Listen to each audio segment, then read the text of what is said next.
আসসালামু আলাইকুম, সবাই কেমন আছেন? আলহামদুলিল্লাহ, জি আমি ভালো আছি। তো আজকে আমার ব্রয়লার বাচ্চার 11 দিন বয়সে আমি প্রতিদিনের মতো আজকেও ওদেরকে ওজন করে দেখব।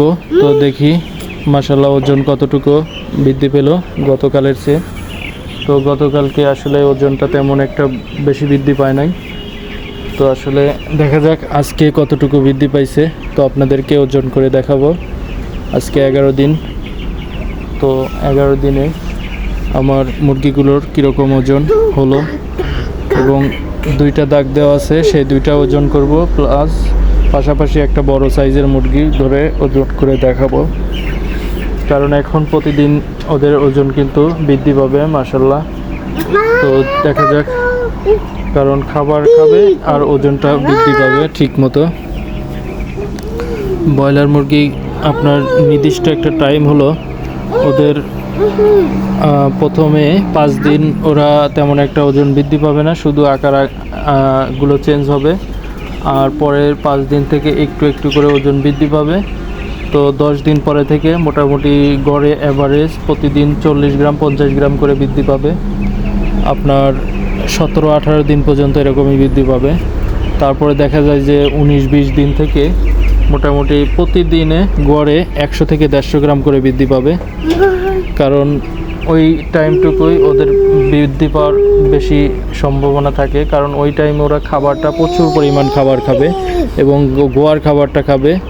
সেই জন্য ওই খাবারের পরিমাণটা বেড়ে যাবে। কারণ স্টার্টার খাবারটা একটু পাতলা হওয়ার কারণে খাবারটা কিন্তু যতই খাইতেও সময় লাগে। তারপরে আপনার ওই খাবারটাতে দেখা যায় যে ওই খাবারটা বেশি সময় খাওয়ার জন্যই ওজনটাও একটু কম আসে। কারণ খাবার যতটুকু খাবে সেই অনুপাতেই ওজনটা আসে ধারাবাহিকভাবে। তো ঠিক আছে, দেখা যাক। তো আমার কালকে ইনশাল্লাহ ভুট্টা ফার্মেন্টেশন খাওয়ানোর শুরু করার কথা, তো আজকে বানাই নাই। তো মনে হয় যে কালকে আমার বানাতে হবে। সেই ক্ষেত্রে কালকে বানালে সম্ভবত আমি 13 দিন বয়স থেকে শুরু করতে পারবো। তো সবাই কিছু মনে করবেন না, কারণ আমি আসলে 12 দিন থেকে করতে চাইছিলাম, বাট যে কোনো কারণে আজকে আমি খুবই ব্যস্ততার ভিতরে ছিলাম।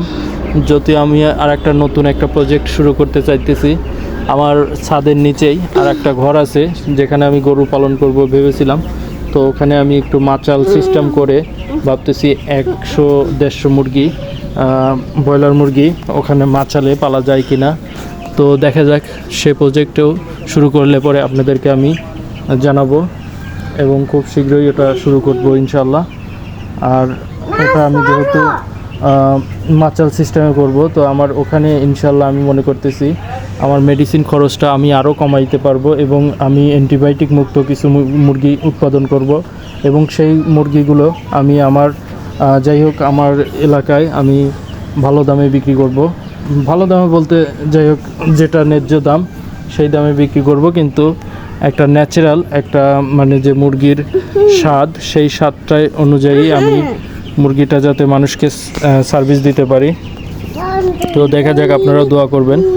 কারণ আসলে আমরা টাকা দিয়ে জিনিস খাই, বিষ খাই। তো আসলে বিষ খেয়ে আমাদের শরীরের কতটুকু ক্ষতি হয় এটা আমরা হয়তো বুঝতে পারি না, কিন্তু পরবর্তীতে আমরা জিনিসটা বুঝি যখন আমাদের বয়স ধীরে ধীরে বৃদ্ধি পায়। তখন আমাদের যে অসুখ বিসুখ এইগুলি কিন্তু প্রচুর পরিমাণ লেগে যায়।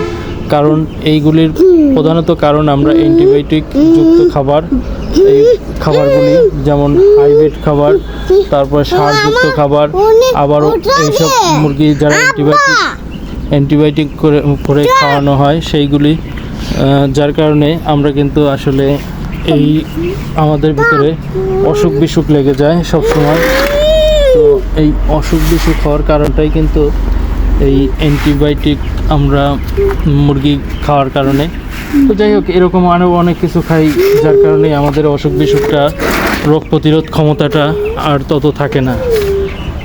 তো আসলে ন্যাচারাল কোনো কিছু খাওয়াটা আমি আসলে শুরু করতে চাই। কোনো কিছু একটা ভালো কিছু ধীরে ধীরেই করতে হয়। তো আমার এখন যেহেতু একটু সাধ্যের ভিতরে আমি করতে পারবো, তো আমি চেষ্টা করি দেখি কোনো কিছু সফলভাবে শুরু করা যায় কি না।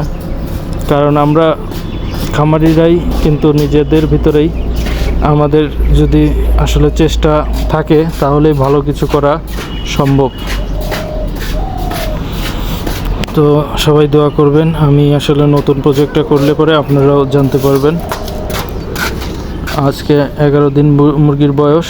তো যদি আমি মনে করি যে এখানে আসলে এখন রোদ বৃষ্টি মানে সব সময় এখন একটা ওয়েদারটা একটু মনে হইতেছে কন্ট্রোলে চলে এসেছে। এখন কিন্তু বৃষ্টি প্রতিদিনই হচ্ছে, আজ সকালেও বৃষ্টি হয়েছে। আর প্রকৃতিটা বলা যায় যে 27-28 ডিগ্রি তাপমাত্রার ভিতরে আছে।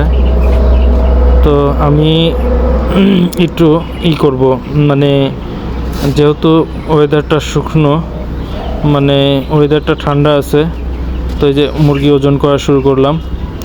তো মাশাল্লাহ, এটা কিন্তু আমার পাখায় যে দাগ দেওয়া ছিল, যেটা গতকাল কিন্তু তেমন বৃদ্ধি পাইছিল না, 320 গ্রাম ছিল, আজকে 370 গ্রাম। তো মাশাল্লাহ 50 গ্রাম ওজন বৃদ্ধি পাইছে, তো খুবই ভালো। আর এইটা হচ্ছে 340 গ্রাম, যা ছিল 290 গ্রাম গতকালকে। তো মাশাল্লাহ এটা কিন্তু ভালো ওজন এসেছে। তো 11 দিনে 340 গ্রাম ওজন, মাশাল্লাহ খুব ভালো ওজন। তো দেখি আর একটা বড় সাইজের মুরগি। তো বড় সাইজের আমি দেখতেছি মোটামুটি আছে, অনেক বড় সাইজ আছে। তো এই মুরগিটা আমি দেখি যে আসলে এইটা কতটুকু ওজন হয়। মাশাল্লাহ 420 গ্রাম। তো 420 গ্রাম কিন্তু আমার খামারে মুরগি আজকে 11 দিন বয়সে পেয়ে গেলাম। তো আমার আগের ভিডিওতে হয়তো বা ব্রয়লার মুরগি পালনের ভিডিও আছে, তো ওখানে আসলে 420 গ্রাম আমি 11 দিনে পেয়েছি কিনা আমার খেয়াল নেই। তো আপনারা দেখে জানাবেন। আর আপনাদের খামারেও আসলে 11 দিনে মুরগিগুলোর ওজনটা কীরকম হয় সেটাও জানাবেন। তো এই যে আমি আর একটা কাজ করতেছি, কারণ 2 দিন হলো যেহেতু বৃষ্টি এগুলি লেগে আছে, তো লিটারটা আসলে একটু ওরা নোংরা করতেছে। তো লিটারে আমি একটু ইউকা স্প্রে এটা করে দিলাম। তো ইউকা স্প্রে করাতে কিন্তু আমার লিটারে দুর্গন্ধ থাকবে না, আর অ্যামোনিয়া গ্যাসটাও হবে না ইনশাল্লাহ। তো আমি নিজে আগে উপলব্ধি করি যে আসলে খামারে কোনো রকম দুর্গন্ধ আছে কি না, কারণ দুর্গন্ধ থাকলে কিন্তু মুরগির কিন্তু প্রবলেম হবে, অ্যামোনিয়া গ্যাসে আক্রান্ত হয়ে প্রবলেমে পড়বে। তো যাই হোক, আমি সেই জন্য ইউকা স্প্রেটা করে দিলাম, যাতে করে মুরগিগুলো কোনো রকম অ্যামোনিয়া গ্যাসে আক্রান্ত না হয়। তো আপনারাও এই সময় অবশ্যই বিভিন্ন রকম জীবাণুনাশক স্প্রের পাশাপাশি ইউকা স্প্রেটা করবেন, যাতে করে খামারে কোনো রকম দুর্গন্ধ না থাকে, মুরগিগুলো সুস্থ থাকবে ইনশাল্লাহ। কারণ খামারে দুর্গন্ধ হলে কিন্তু আমরা যেরকম নাকে দুর্গন্ধ পাই, ওদেরও নাকে দুর্গন্ধ আসে। তো ঠিক নিজের যতটুকু ভালো থাকবেন, মুরগিকেও ততটুকু ভালো রাখবেন, ইনশাল্লাহ আপনারা অবশ্যই সফলতা লাভ করবেন। কারণ সব কিছু নিজের ভিতরে নিতে হয়। তো সবাই ভালো থাকবেন। আজকে ভিডিও পর্যন্তই। আল্লাহ হাফিজ।